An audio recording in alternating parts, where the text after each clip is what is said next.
노후에 절대 가까이 하면 안 되는 사람들의 특징 10가지. 노후를 지옥으로 만드는 사람들 알고 계신가요? 안녕하세요, 여러분.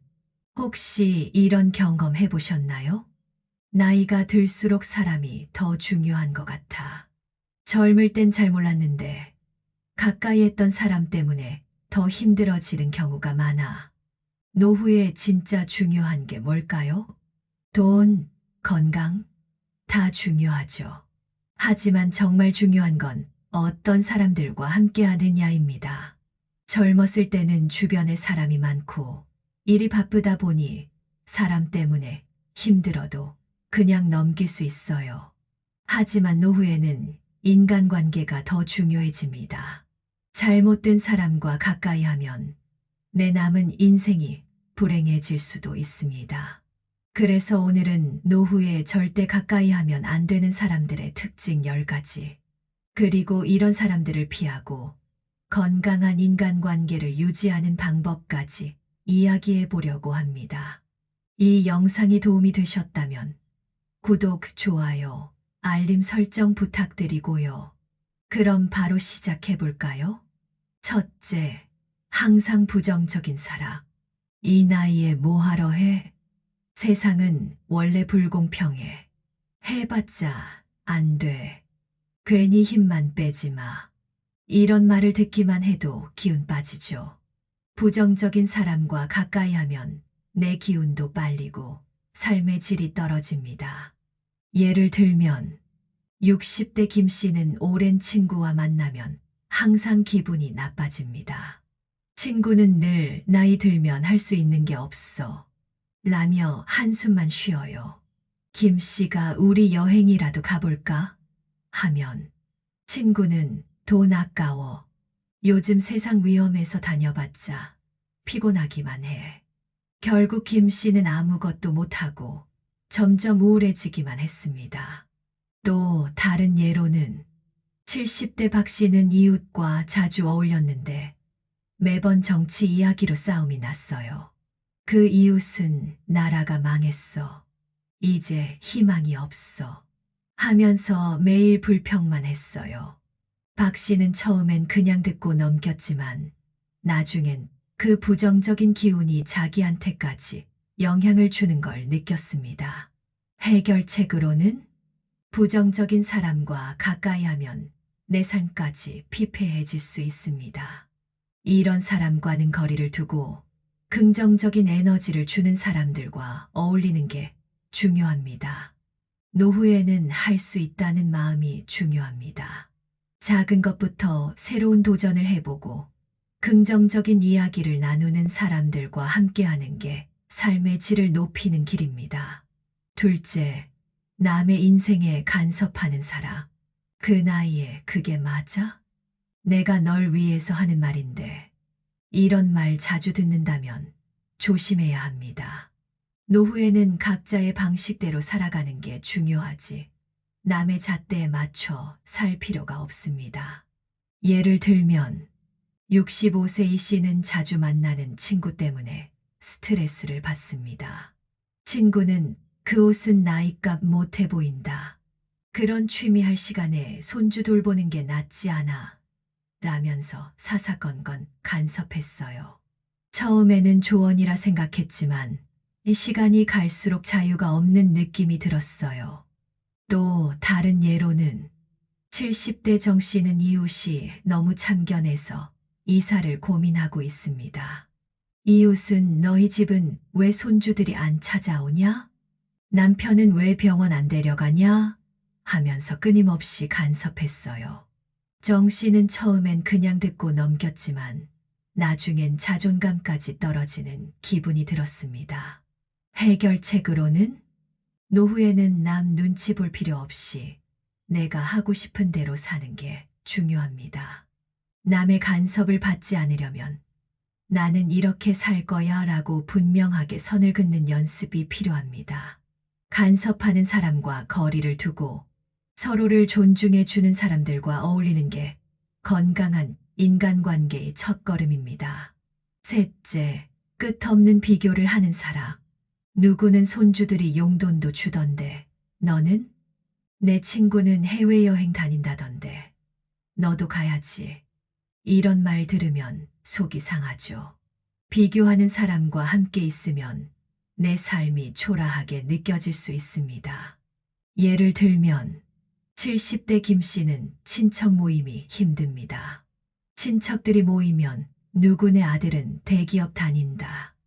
누구는 손주가 몇 명이다 하면서 비교를 했어요. 김 씨는 처음엔 그냥 웃어넘겼지만 점점 나는 왜 이렇게 살았을까 하는 자괴감이 들었습니다. 또 다른 예로는 60대 이 씨는 동창 모임이 불편합니다. 친구들이 만나면 요즘 어디 투자했어? 나는 이번에 새 차 샀어. 하면서 경쟁하듯 자랑을 했어요.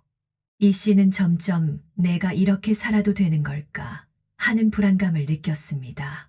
해결책으로는 비교하는 사람들과 가까이 하면 내 삶에 만족할 수 없습니다. 사람마다 삶의 방식이 다르고 중요한 건 남이 아니라 나 자신입니다. 노후에는 내가 행복한 삶이 무엇인지 고민해보고 비교보다는 자신의 만족을 최우선으로 생각하는 연습이 필요합니다. 넷째, 자기중심적인 사람. 내 말이 맞아. 내가 원하는 대로 해야 해. 이런 사람과 가까이 하면 결국 내 감정을 희생해야 하는 관계가 됩니다. 나이가 들수록 상대방을 배려하고 서로 존중하는 관계가 중요한데 자기밖에 모르는 사람과 가까이 하면 노후가 피곤해질 가능성이 큽니다. 예를 들면 70대 김 씨는 오랜 친구와 갈수록 멀어졌습니다. 친구는 항상 나는 이거 싫어. 내 방식대로 해야 해. 라며 자기 의견만 강요했어요. 어디를 가든 뭘 하든 본인 입맛에 맞춰야 했고 김 씨의 의견은 무시당하기 일쑤였습니다. 결국 김 씨는 이 사람과 있으면 늘 기분이 나쁘다는 걸 깨닫고 점점 거리를 두기 시작했어요. 또 다른 예로는 60대 박 씨는 가족 모임이 너무 힘들어졌습니다. 형제 중 한 명이 우리 부모님이 계신데 내가 당연히 더 도와야지 라며 본인 기준대로 행동하기를 강요했어요. 처음엔 참고 넘어갔지만 점점 나는 왜 늘 희생해야 할까 하는 생각이 들었어요. 해결책으로는 자기중심적인 사람과 함께 있으면 결국 내가 참고 손해를 보게 됩니다. 이런 사람과는 거리를 두고 서로 존중할 수 있는 사람들과 관계를 유지하는 게 중요합니다. 특히 노후에는 서로 배려하면서 함께 할 수 있는 사람들이 필요합니다. 이 사람과 있으면 내가 편안한가? 스스로 질문해보고 그렇지 않다면 자연스럽게 멀어지는 것도 한 가지 방법입니다. 다섯째, 끝없는 험담과 뒷말을 하는 사람. 그 사람 진짜 별로야. 너 걔가 뭐 했는지 알아? 험담을 자주 하는 사람과 함께 있으면 처음엔 그저 다른 사람에 대한 이야기처럼 들리지만 결국 그 화살이 나에게도 돌아올 수 있습니다. 예를 들면 60대 이 씨는 이웃 모임에서 빠지기로 했습니다. 매번 모이면 누가 이혼했다더라, 누구 자식이 문제라더라 하는 험담이 끊이지 않았어요. 이 씨는 처음엔 그냥 듣고 넘겼지만 점점 혹시 나도 없는 자리에서 이렇게 이야기될까 하는 불안감이 생겼어요.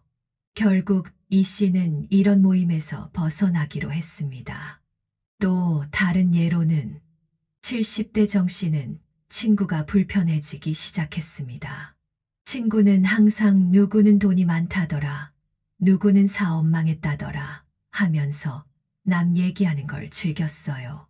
그런데 어느 날 다른 친구에게 정 씨가 힘들다고 하더라 라고 자신에 대해 험담했다는 걸 알게 됐습니다.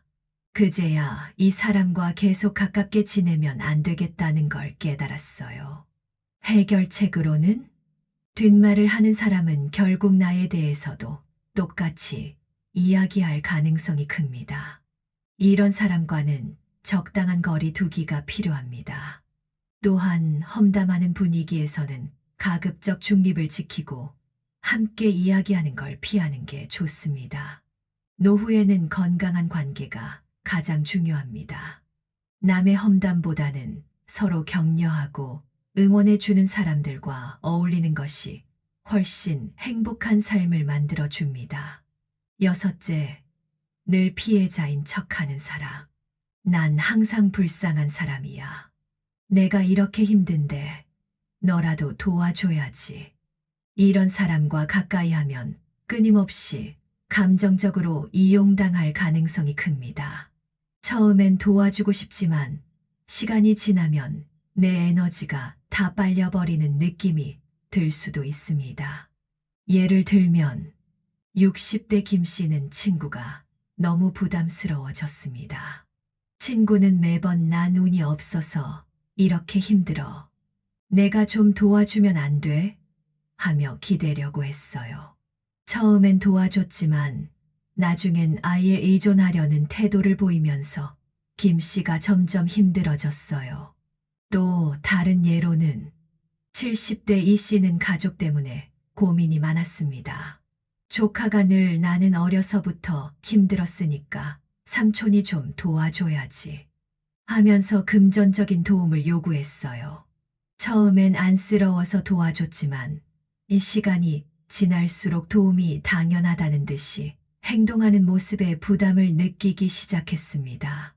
해결책으로는 진짜 어려운 상황에 처한 사람을 돕는 것은 중요하지만 도움을 주는 게 당연하다는 듯 요구하는 사람과는 거리를 둘 필요가 있습니다. 특히 내가 이 사람을 도와주는 게 지속 가능한가 생각해보고 만약 나까지 힘들어진다면 선을 긋는 것이 필요합니다. 노후에는 스스로를 먼저 돌보는 것이 중요합니다. 남을 챙기는 것도 좋지만 내가 먼저 행복해야 남도 도울 수 있습니다. 일곱째, 돈을 빌려달라고 자주 하는 사람. 나 이번에 급한 일 있어서 그런데 좀 빌려줄 수 있어. 내가 꼭 갚을게. 믿어줘. 돈 문제는 사람 관계를 망치는 가장 큰 원인 중 하나입니다. 특히 노후에는 정해진 소득으로 살아가야 하는 경우가 많기 때문에 돈을 빌려달라는 사람과 거리를 두는 것이 정말 중요합니다. 예를 들면 60대 박 씨는 오랜 친구 때문에 고민이 많아졌습니다. 친구가 내가 이번 달에 좀 힘들어서 그러는데 나중에 꼭 갚을게 하며 돈을 빌려달라고 했어요. 한두 번 도와줬지만 나중엔 이번에도 좀 부탁해 하면서 계속 의존하려고 했어요. 결국 박 씨는 돈도 못 돌려받고 친구 관계도 깨지게 됐어요. 또 다른 예로는 70대 정 씨는 친척에게 돈을 빌려줬다가 관계가 틀어졌습니다. 처음에는 도와주려는 마음이었지만 나중엔 돈을 돌려받으려는 과정에서 오해가 생겼고 결국 원수처럼 지내게 됐습니다. 해결책으로는 돈을 빌려달라는 사람에게는 단호하게 안 된다고 말하는 게 가장 좋습니다. 특히 노후에는 내가 살아갈 자금이 우선이기 때문에 남을 도와주다가 정작 내 생활이 어려워지면 안 됩니다. 정말 도움을 주고 싶다면 돌려받을 생각 없이 작은 금액만 주는 것이 더 현명한 방법입니다. 여덟째, 늘 남을 탓하는 사람. 내가 이렇게 된 건 다 남 때문이야. 난 잘못한 게 없어. 저 사람이 문제야. 나이가 들수록 자신을 돌아보고 삶을 긍정적으로 받아들이는 태도가 중요합니다. 하지만 모든 문제를 남 탓으로 돌리는 사람과 가까이 하면 끊임없이 부정적인 기운에 노출되고 나까지 지치게 될 수 있습니다. 예를 들면 70대 김 씨는 친구와 대화하는 게 피곤해졌습니다. 친구는 항상 내가 돈이 없어진 건 경제 때문이야. 자식들이 나를 이렇게 만든 거야. 하면서 모든 문제를 남 탓으로 돌렸어요. 김 씨가 우리도 새로운 일을 해보면 어때? 라고 하면 친구는 난 이미 망했어. 아무 소용없어. 라며 부정적인 말만 했습니다. 결국 김 씨는 더 이상 그 친구와 만나고 싶지 않아졌어요. 또 다른 예로는 60대 박 씨는 동창회에 나가는 게 점점 싫어졌습니다. 동창 중 한 명이 늘 우리나라가 문제야. 요즘 젊은 애들이 문제야. 세상이 다 우리를 버렸어. 라며 불평만 늘어놓았어요. 처음엔 그냥 듣고 넘겼지만 나중엔 자기 인생을 바꾸려는 노력은 안 하고 남 탓만 하는 그 모습이 답답하게 느껴졌습니다. 해결책으로는 남 탓만 하는 사람과 함께 있으면 결국 내 기운도 떨어지고 인생이 부정적으로 변할 수 있습니다. 이런 사람과 거리를 두고 자기 삶을 긍정적으로 바라보는 사람들과 함께하는 게 훨씬 건강한 인간관계를 만드는 길입니다. 특히 노후에는 과거를 탓하기보다는 남은 인생을 더 즐겁게 살기 위한 마음가짐이 중요합니다. 나를 탓하지 않는 사람들과 함께하면서 긍정적인 변화를 만들어 가는 게 더 행복한 선택입니다. 아홉째, 늘 질투하고 시기하는 사람. 쟤는 왜 저렇게 잘 사냐? 누구는 저렇게 사는데 나는 왜 이러냐? 질투심이 많은 사람과 가까이 하면 결국 나까지 비교당하고 그들의 부정적인 감정을 함께 감당해야 할 수도 있습니다. 이런 사람들은 남이 잘 되는 걸 인정하지 않고 오히려 상대를 깎아내리면서 자신의 불행을 위로하려고 합니다. 예를 들면 60대 이 씨는 이웃과 거리를 두기로 했습니다. 그 이웃은 늘 누구는 애들이 용돈을 많이 주더라, 누구는 여행을 자주 가더라 하면서 남과 비교했어요. 그러면서 우리는 왜 이렇게 못 사냐? 라며 불평을 늘어놓았죠. 처음엔 그냥 듣고 넘겼지만 나중엔 자신까지 자꾸 비교하게 되면서 스트레스를 받기 시작했습니다. 결국 이 씨는 그 이웃과 더 이상 가깝게 지내지 않기로 했어요. 또 다른 예로는 70대 박 씨는 동창 모임이 불편해졌습니다. 한 친구가 항상 넌 연금 많이 받는다며 부럽다. 난 왜 이렇게 운이 없지? 넌 손주도 잘 챙기고 좋겠다. 나는 자식들도 신경 안 써. 하면서 매번 비교하는 말을 했어요. 박 씨는 처음엔 그냥 위로하려고 했지만 나중엔 듣는 것만으로도 피곤해졌습니다. 해결책으로는 질투하고 비교하는 사람과 가까이 하면 내 삶까지 불행하게 느껴질 수 있습니다. 특히 노후에는 자기 삶에 만족하고 감사하는 마음을 가지는 게 중요한데 질투하는 사람들과 함께 있으면 내 행복조차 제대로 누릴 수 없게 됩니다. 이런 사람과는 적절한 거리를 두고 나는 내 삶이 좋다 라는 태도를 유지하는 것이 필요합니다. 또한 긍정적인 대화를 나눌 수 있는 사람들과 어울리는 것이 더 건강한 관계를 만드는 길입니다.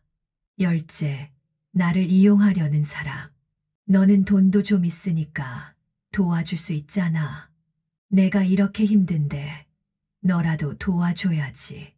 노후에는 특히 경제적으로, 감정적으로 나를 이용하려는 사람을 조심해야 합니다. 이런 사람들은 처음엔 친절하게 다가오지만 결국엔 자신의 이익을 위해 나를 이용하려고 합니다. 예를 들면 70대 김 씨는 친척과의 관계를 정리했습니다. 조카가 항상 삼촌은 연금도 많이 받잖아요. 우리 좀 도와줘요. 어차피 돈도 안 쓰는데 우리한테 좀 보태주면 안 돼요? 하면서 돈을 빌리려고 했어요. 처음엔 가족이라 도와줬지만 나중엔 도움이 당연하다는 듯이 행동하는 모습에 부담을 느끼기 시작했습니다. 결국 김 씨는 더 이상 돈을 빌려주지 않기로 결심했습니다. 또 다른 예로는 60대 박 씨는 친구 때문에 큰 손해를 봤습니다. 친구가 내가 좋은 투자처를 알았는데 너도 좀 같이 하면 어때? 하면서 투자를 권유했어요. 처음엔 믿고 돈을 맡겼지만 알고 보니 그 친구는 본인 이익을 챙기기 위해 박 씨를 끌어들인 거였어요. 결국 돈을 돌려받지도 못했고 친구와의 관계도 완전히 끊어졌습니다. 해결책으로는 노후에는 정해진 수입으로 살아가야 하는 만큼 돈을 지키는 것이 무엇보다 중요합니다. 누군가 자꾸 돈을 요구하거나 감정적으로 의존하려는 태도를 보인다면 단호하게 선을 긋는 것이 필요합니다. 또한 재테크나 투자 같은 문제도 쉽게 다른 사람 말을 믿지 말고 반드시 스스로 공부하고 신중하게 결정하는 것이 중요합니다. 가장 중요한 건 내가 이용당하고 있지는 않은가를 항상 스스로 점검하는 겁니다. 건강한 인간관계가 행복한 노후를 만듭니다. 여러분, 오늘 이야기한 노후에 절대 가까이 하면 안 되는 사람 10가지 어떠셨나요? 혹시 주변에 이런 사람들 떠오르는 분들 계신가요? 사실 젊었을 때는 이런 사람들 때문에 힘들어도 바쁘게 살다 보면 잊히기도 합니다. 하지만 노후에는 시간도 많고 관계의 영향력이 훨씬 커지기 때문에 잘못된 사람과 가까이 하면 내 삶 전체가 불행해질 수 있습니다. 오늘 이야기한 10가지 유형 다시 한번 정리해 볼까요? 첫째, 항상 부정적인 사람 기운을 빨아먹고 삶을 피폐하게 만듭니다. 둘째, 남의 인생에 간섭하는 사람, 내 자유를 빼앗고 스트레스를 줍니다. 셋째, 끝없는 비교를 하는 사람, 내 삶에 대한 만족감을 빼앗습니다. 넷째, 자기중심적인 사람, 내 의견을 무시하고 자기 뜻대로만 하려 합니다. 다섯째, 험담을 즐기는 사람, 언젠가 내 뒷담화도 할 가능성이 큽니다. 여섯째, 늘 피해자인 척하는 사람, 끊임없이 감정적으로 이용하려 합니다. 일곱째, 돈을 빌려달라고 자주 하는 사람, 돈 문제는 관계를 망치는 가장 큰 원인입니다. 여덟째, 남 탓만 하는 사람, 같이 있으면 부정적인 기운이 가득 차게 됩니다. 아홉째, 늘 질투하고 시기하는 사람, 내 행복조차 누릴 수 없게 만듭니다. 열째, 나를 이용하려는 사람, 감정적으로든 경제적으로든 내 희생을 요구합니다. 그렇다면 어떻게 해야 할까요? 첫째, 나에게 긍정적인 영향을 주는 사람들과 어울려야 합니다. 둘째, 부정적인 사람과는 적당한 거리 두기가 필요합니다. 셋째, 내 삶을 먼저 소중하게 여기는 연습을 해야 합니다. 넷째, 나도 모르게 이런 행동을 하고 있지는 않은지 돌아볼 필요도 있습니다. 노후에는 돈보다도 건강보다도 어떤 사람들과 함께 하느냐가 정말 중요합니다. 잘못된 사람들과 가까이 하면 내 삶이 힘들어지고 좋은 사람들과 함께 하면 노후가 훨씬 행복하고 편안해질 수 있습니다. 오늘 이야기 도움이 되셨다면 구독, 좋아요, 알림 설정 꼭 부탁드립니다. 여러분의 건강하고 행복한 노후를 응원합니다. 그럼 다음 영상에서 또 만나요.